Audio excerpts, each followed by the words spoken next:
నమస్తే, welcome to or TV. నేను చంద్రశేఖర్. ప్రస్తుతం మనం జగిత్యాల్లో ఉన్నాము. తెలంగాణ రాష్ట్ర రాజకీయాల్లో సర్వత్రా ఆసక్తికర రాజకీయ పరిణామాలు చోటు చేసుకుంటున్నాయి. గత కొంతకాలం నుంచి చర్చ జరుగుతుంది. ప్రస్తుతం మనతో మాట్లాడడానికి సీనియర్ నేత మాజీ మంత్రి జీవన్ రెడ్డి అందుబాటులో ఉన్నారు. సార్ నమస్తే.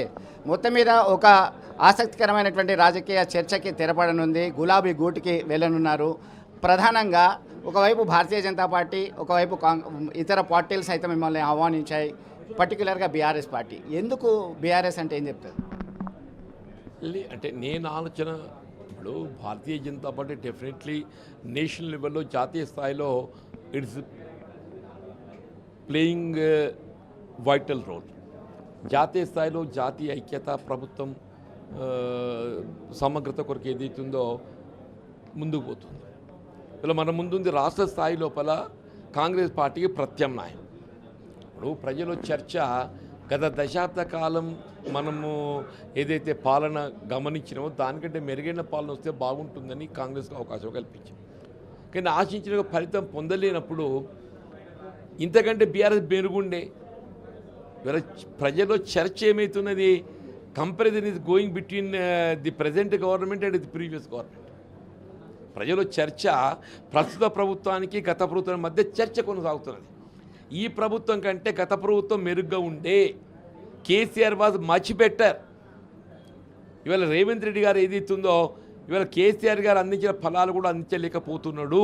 6 గ్యారంటీలు అమలు చేశామంటున్నారు. మీరు మేనిఫెస్టో కమిటీలో ఉన్నప్పుడు తులం బంగారం అనేటువంటిది కూడా ప్రపోజ్ చేయడం జరిగింది. దానికి సంబంధించి ఎట్లా చూస్తారు? ఒకటి 6 గ్యారంటీలు అమలు చేస్తే మరి మన ముందు కనబడాలని గ్యారంటీలు ఇవాళ ఏదైతే ఉందో మహిళలకు ఉచిత రవాణా సౌకర్యం కల్పిస్తున్నారు. డెఫినెట్లీ ఆర్టీసీ కార్మికులు ఇవాళ ఏదైతే ఉందో మరి వాళ్ళు రోడ్డు ఎక్కే పరిస్థితి కనబడుతుంది. వాళ్ళకి ఇవ్వాల్సి ఒక వేత భద్రత కల్పించాలి. ఇలా విద్యుత్ కార్మికులు ఆర్టిజాన్స్ ఏదైతే ఉందో రోడ్డు ఎక్కిండ్రు ఆల్రెడీ. గృహావసరాలకు విద్యుత్ ఉచితంగా కల్పిస్తున్న సంతోషం. మరి కార్మికుల గురించి కూడా మనం ఆలోచన చేయాలి. విద్యుత్ కార్మికులు ఆర్టిజాన్స్ అందరూ ఏదైతే ఉందో రోడ్డు ఎక్కిందని చెప్పి అంటున్నాను. మరి దాని సంగతి ఏంది? అదైతే ఆలోచన చేయాలని చేద్దాం. ఇవాళ మీరు రైతు భరోసా పెట్టుబడి ఏదైతే గతం రైతు బంధు ఆరంభింపజేసిండ్రో బీఆర్ఎస్ ప్రభుత్వం కేసీఆర్ గారు, అది ఇవాళ క్రియాశీలకంగా అమలు కావటం లేదు. ఇవాళ పంట చేతికి వచ్చే సమయాన్ని కూడా ఇంతవరకు పెట్టుబడి సమకూర్చడం జరగలేదు. ఇవాళ భూమి లేని నిరుపేదలకు ఏదైతే ఉందో నెలా 1000 రూపాయలు ఇస్తామని చెప్పాను. 12 మాసాలు గడిచింది. 12 మాసాలు 12,000 రూపాయలు ఇవ్వాలి. 2.5 సంవత్సరాలు 1 రూపాయి కూడా ఇవ్వలేదు. విద్యాపరంగా కానీ వైద్యపరంగా కానీ మీరు ఏ రకంగా చూసినా కానీ. కాబట్టి ఇది ఉందో ప్రజలు BRS government was much better అని ఒక భావన కలిగి ఉన్నారు. మీరు ఎప్పుడు బీఆర్ఎస్ పార్టీలో అఫీషియల్గా చేరే అవకాశం ఉంది? మరికొద్దిసేపట్లో కేటీఆర్ వస్తున్నారు. మీతో ఏమైనా కేసీఆర్ మాట్లాడారా ఫోన్లో? నాకు అంటే కేసీఆర్ గారితో ఇంతవరకు నేను మాట్లాడే అవకాశం నాకు లభించలేదు. ఓన్లీ కేటీఆర్ గారు ఫోన్లో మాట్లాడాను. వారు ఇవాళ ఏదైతున్నదో ఇక్కడికి రాబోతున్నారు.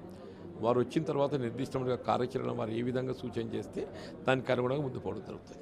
2006-2008 మధ్యకాలంలో తెలంగాణ ఉప ఎన్నికల్లో మీరు పోటీ చేశారు. రాజకీయాలు వేరు, సన్నిహిత సంబంధాలు వేరు. ఇప్పుడు మీరు ఒక గులాబీ పార్టీ కండువా కప్పుకొని ఉన్నారు. ఎలా ఉండబోతున్నాయి తర్వాత పరిణామాలు? ఇప్పుడు ఆనాడు ఏదైతుందో అంటే వాస్తవంగా పార్టీ ఆలోచన విధానానికి అనుగుణంగా నేను కాంగ్రెస్ పార్టీ వైపు నుండి అభ్యర్థిగా పోటీ నిలవడం జరిగింది. It was not between KCR and Jeevan Reddy. It was between TRS and Congress party. Congress party వైపుకి వెళ్ళి ఒక యోధుడిగా ఏదైతుందో నన్ను పోటీలో నిలపడం జరిగింది. అంతే తప్ప ఏదైతుందో నాకు కేసీఆర్ గారికి వ్యక్తిగత భిన్నాభిప్రాయాల విభేదాలు తెలంగాణ రాష్ట్ర ఏర్పాటు పట్ల ఉద్యమం పట్ల నేను అంకిత భావం కలిగి ఉన్నటువంటి వాడిని నేను చెప్పంటున్నాను. దానికి మారిన పరిస్థితులకు మనం పోల్చడానికి వీల్లేదు. అంటే 40 సంవత్సరాలకు పైగా సుదీర్ఘ రాజకీయ అనుభవం ఉన్నటువంటి మీకు బీఆర్ఎస్లో ఎలాంటి స్థానం వచ్చే అవకాశం ఉంది? అది ఏ స్థానం అనేది కాదే. నాకున్నటువంటి అనుభవం పార్టీ పటిష్టతకు ప్రజలకు ఏ విధంగా ఉపయోగపడతానో తప్పకుండా నా సేవలు అందింపజేయడానికి సిద్ధంగా ఉంటా. All it depends upon the party how the will use. అంటే దాదాపు 40 ఏళ్ల సుదీర్ఘ రాజకీయ చరిత్ర కాంగ్రెస్తో ముడిపడి ఉంది. ఒకవైపు ఇందిరాగాంధీ, రాజీవ్ గాంధీతో సైతం మీరు సన్నిహిత సంబంధాలు ఉన్నాయి. ఇప్పటికీ ఆ చిత్రపటం ఉంది రాజీవ్ గాంధీకి సంబంధించి. మీతో పాటు ఉన్నటువంటి కార్యకర్తలతో మీరు మంతనాలు జరిపితే వారు ఇచ్చినటువంటి సలహాలు, సూచనలు ఏ విధంగా ఉన్నాయి? మీరు ఏ విధంగా ముందుకెళ్ళది?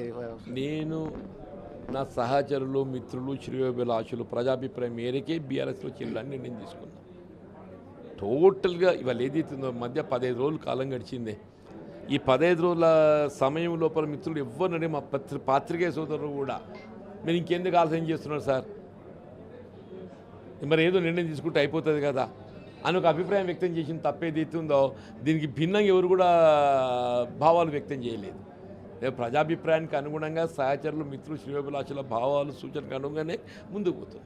మీరు ముందు నుంచి ప్రజలకి మిమ్మల్ని నమ్ముకున్న కార్యకర్తలకు అండదండలు అందించినటువంటి వ్యక్తిగా ఉన్నారు. మున్సిపల్ ఎన్నికల్లో సైతం దాదాపు 17 మందిని గెలిపించడం జరిగింది. అటు ఇండిపెండెంట్ అయితేంది, పార్టీ బీఫామ్ అయితేంది, వారందరూ మీతో వస్తున్నారా?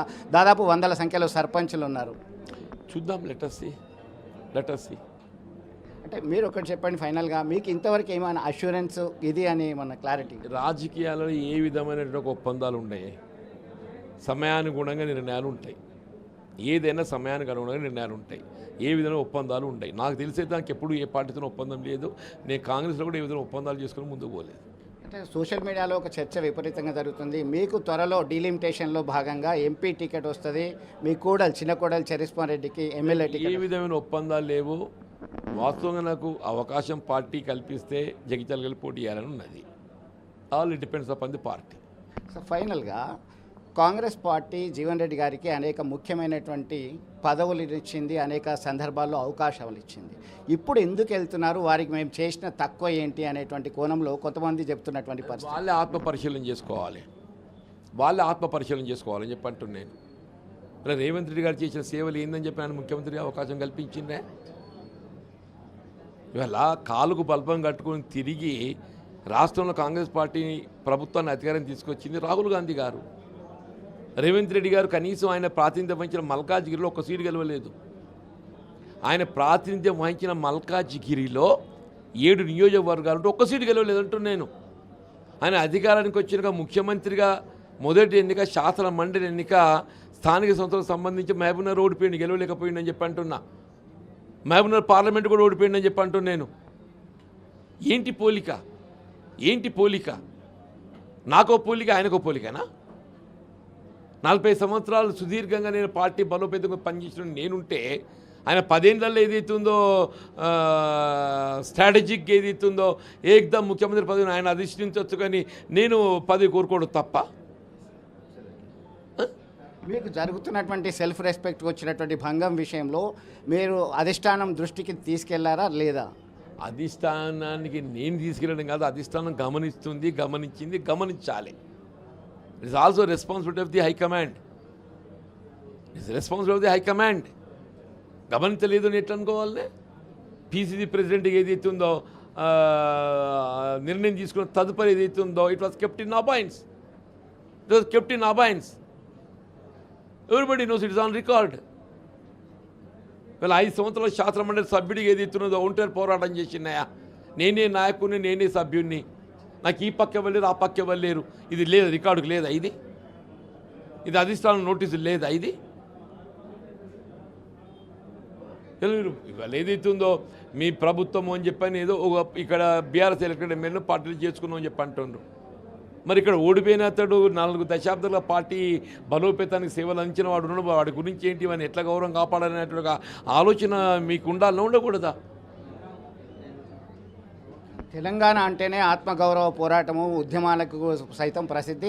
అందులో జగిత్యాల నుంచి వచ్చినటువంటి మీరు కేవలం సెల్ఫ్ రెస్పెక్టు, రాబోయే కాలంలో ప్రజలకు అండగా ఉండాలనే ఉద్దేశంతోనే ఈ నిర్ణయం తీసుకున్నారని 100%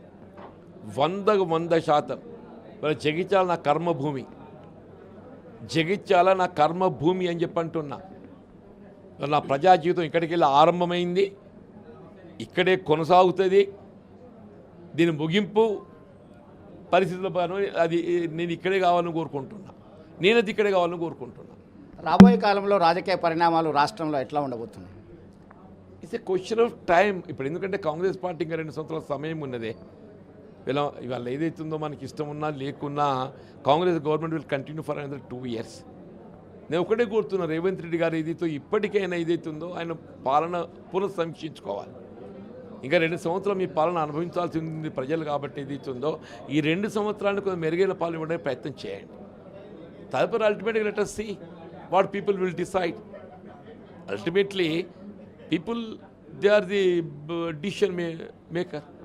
ఫైనల్గా 13th of this month or 27th of this month, which is the best suitable date for the joining in the BRS? Only party will decide, not me. Party will decide. Thank you, all the best sir. Thank you. So మొత్తం మీద సుదీర్ఘ రాజకీయాలు ఉన్నప్పటికీ అనుభవంతో ఉన్నటువంటి వ్యక్తిని సముచిత గౌరవము రాకపోవడం వల్లనే ఆయన తిరుగుబావుట ఎగరవేశారని చెప్పుకోవచ్చు.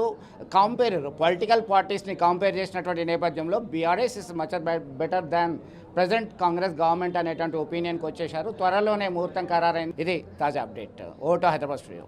అసలైన తొలి వెలుగు. ఫాలో వాట్సాప్ @తొలి వెలుగు అఫీషియల్.